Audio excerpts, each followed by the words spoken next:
আমরা মনে করি নামাজগত অবস্থায় মারা গেছে উত্তম মৃত্যু। বাবারে খানা খাইতে যে মারা গেছে এটা উত্তম মৃত্যু।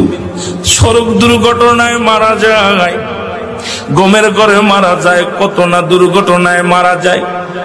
আল্লামা মুফতি আমজাদ আলী সাহেব তার কিতাবের মধ্যে লিখতে যায় বললেন, মানুষ শোনো, 70টা তাজা উটের গায়ের চামড়া জবাই না করিয়া উল্টো দিকে টান দিয়ে লবণ আর মরিচ লাগায় দিলে যতটুক যন্ত্রণা হয়,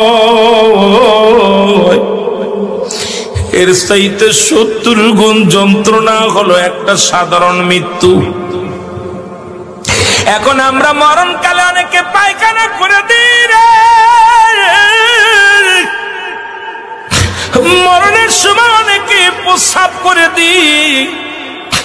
অনেক দাদা বাবার চোখটা বড় বড় হয়ে গেছে মরণের সময়।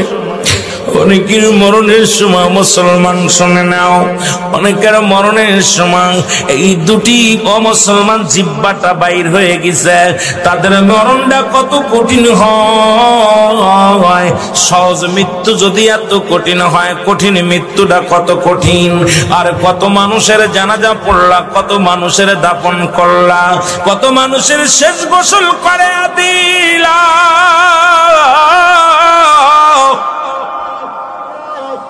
আজকে একবারও চিন্তা করলে না তোমার গোসল কে করাইবে, তোমার কবর কে খুঁড়বে, তোমার জানাজা কে পড়বে রে মুসলমান, তোমার কে তোমার দাফন করবে? আল্লাহ,